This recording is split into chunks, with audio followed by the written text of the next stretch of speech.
नमस्कार, मैं हूं अंचल सोनी और आप देख रहे हैं राजीव टाइम्स। आइए रुक करते हैं इवनिंग बुलेटिन की ओर।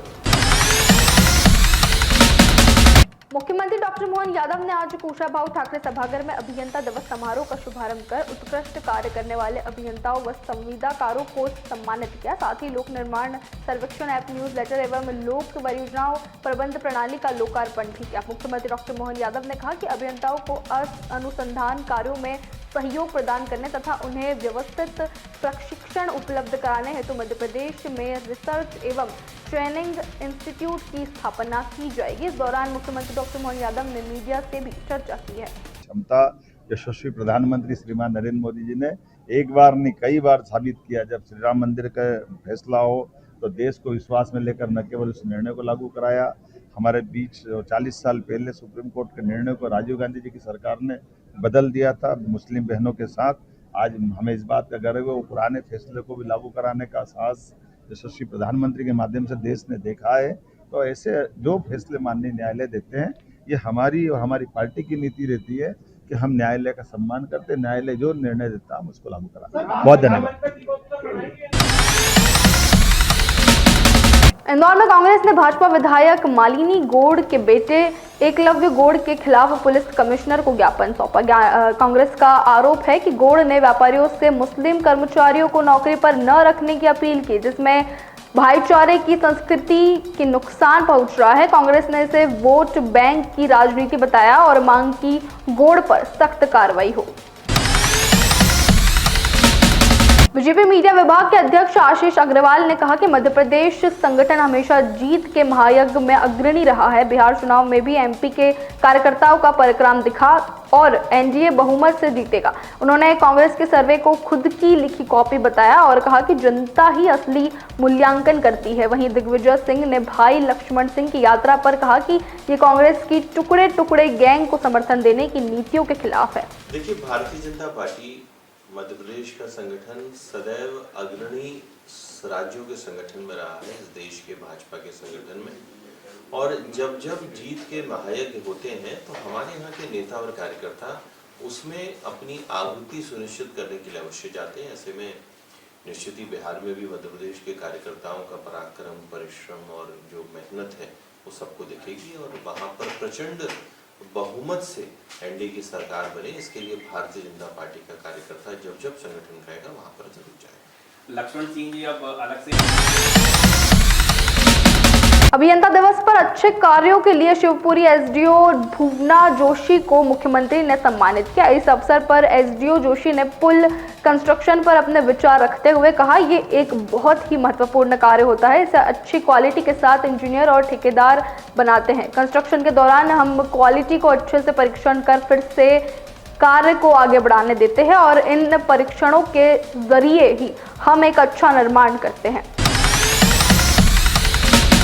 जबलपुर में भारत पाकिस्तान क्रिकेट मैच को लेकर कांग्रेस मीडिया विभाग के अध्यक्ष मुकेश नायक ने बीजेपी पर बड़ा हमला बोला है। उन्होंने कहा कि पुलवामा शहीदों का हिसाब न चुकाना और युद्ध विराम करना जनता की भावनाओं की विपरीत था। वहीं दूसरी ओर अंगारे ठंडे भी नहीं हुए और भारत पाकिस्तान मैच आयोजित कर दिया गया है क्योंकि बीसीसीआई अध्यक्ष जय शाह का दबदबा है। कांग्रेस का आरोप है कि करोड़ों की कमाई के लिए देश की अस्मिता से समझौता किया गया है। नर्मदापुरम सांसद और किसान मोर्चा प्रदेश अध्यक्ष दर्शन सिंह चौधरी ने प्रधानमंत्री मोदी को धन्यवाद दिया। उन्होंने कहा कि सांसद खेल महोत्सव पूरे देश में प्रतिभाओं को सामने लाने का अवसर है। 2036 ओलंपिक भारत में प्रस्तावित और है, उससे पहले कॉमनवेल्थ व एशियाई खेल होंगे। महोत्सव का उद्घाटन 5 सितंबर को होगा और 25 दिसंबर को सुशासन दिवस पर इसका समापन किया जाएगा। किसानों के आंदोलन पर मुख्यमंत्री डॉक्टर मोहन यादव ने कहा कि सरकार संवाद के जरिए सबके हित की बात सोचकर चल रही है। महाकुंभ की तैयारियों से लेकर धार्मिक पर्यटन को बढ़ावा देना तक सरकार सभी को साथ लेकर काम कर रही है। उन्होंने कहा कि विकास की राह पर सबका सहयोग मिल रहा है और इसी भावना से सरकार आगे बढ़ रही है। लैंड पुलिंग हो या सभी प्रकार के विकास के काम हो, हमारा भाव है कि हम सबसे संवाद करते हुए सबके हित की बात सोच के चले। और ख़ास करके जैसा मैं बता रहा हूँ कि हमारा इलाहाबाद का कुंभ जब हुआ है और करोड़ों लोग आने वाले हैं, तो करोड़ों लोगों की सुरक्षा की व्यवस्था देखना, फिर माननीय भारत सरकार के गृह मंत्री जी के मार्गदर्शन में सभी प्रकार के सुरक्षा के प्रबंधन करना, स्थायी संरचना के काम भी करना, धार्मिक पर्यटन को बढ़ावा देने के लिए, तो सभी प्रकार के विचारों के साथ साथ निश्चित रूप से किसानों के साथ भी हमारा संवाद हो रहा है और हम किसी को नाराज नहीं करना चाहते। हमारी तो पद्धति भी नहीं, हम तो सभी के साथ चल करके, लेकिन विकास के क्रम को बराबर बनाए रखेंगे, विकास के मसले पे सभी के साथ चलेंगे और मुझे इस बात की प्रसन्नता है कि लगातार हमारे विकास के कामों का सबका समर्थन मिलता है और उसी भाव से हम चल रहे हैं। उज्जैन सहित प्रदेश भर में भारतीय किसान संघ ने लैंड पूलिंग एक्ट और किसानों की समस्याओं को लेकर प्रदर्शन किया। कार्यकर्ताओं ने जिला मुख्यालय पर प्रदर्शन कर प्रधानमंत्री के नाम ज्ञापन सौंपा। किसान संघ ने चेतावनी दी कि अगर मांगे पूरी नहीं हुई तो आंदोलन और तेज होगा। भोपाल में भी किसानों ने कलेक्टर पर प्रदर्शन किया।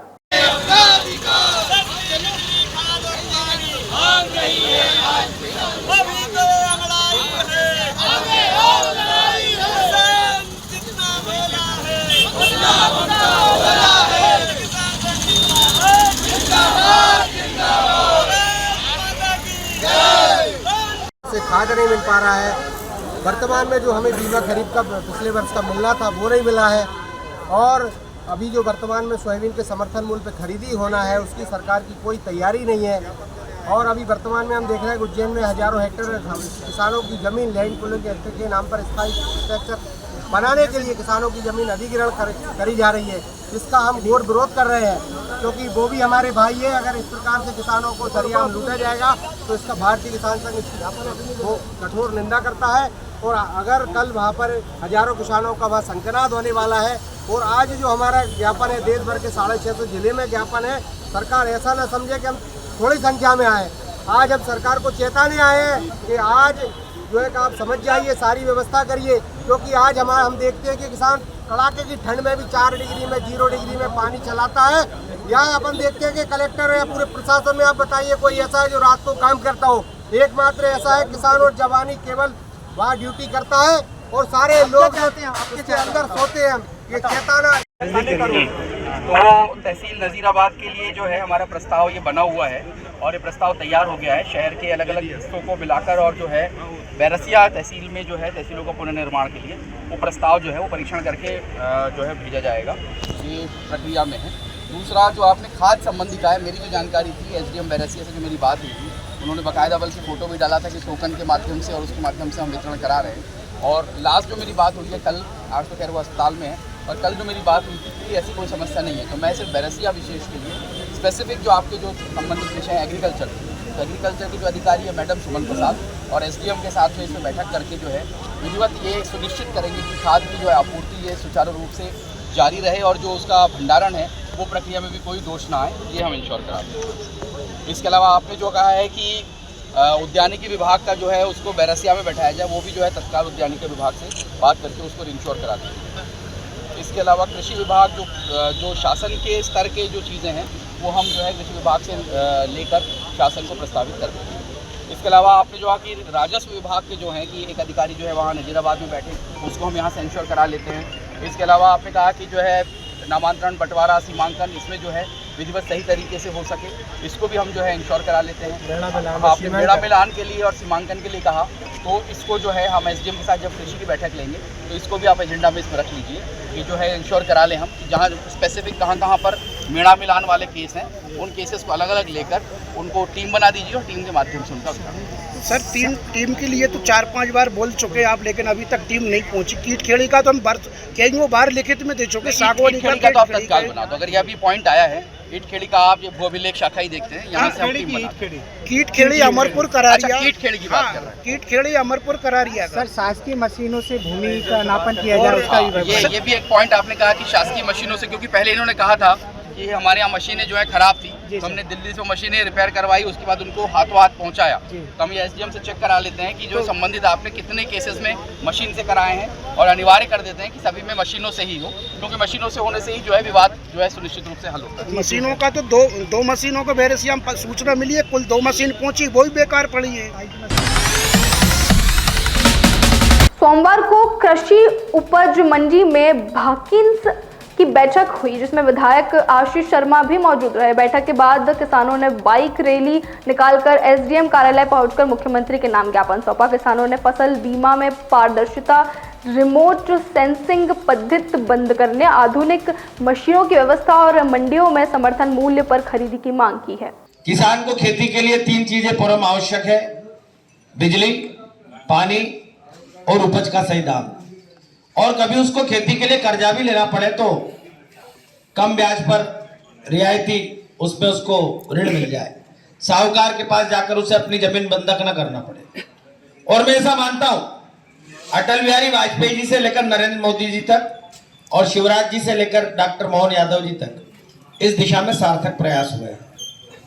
व्यक्ति की मृत्यु होती है, बीमा होने पर बीमा कंपनी पैसा देती। उसी तरह खेती खराब होने पर, प्राकृतिक आपदाएं आने पर, अग्निकांड होने पर एक किसान की भी फसल यदि नुकसान उसका होता है तो उसको उसकी क्षतिपूर्ति मिलना चाहिए।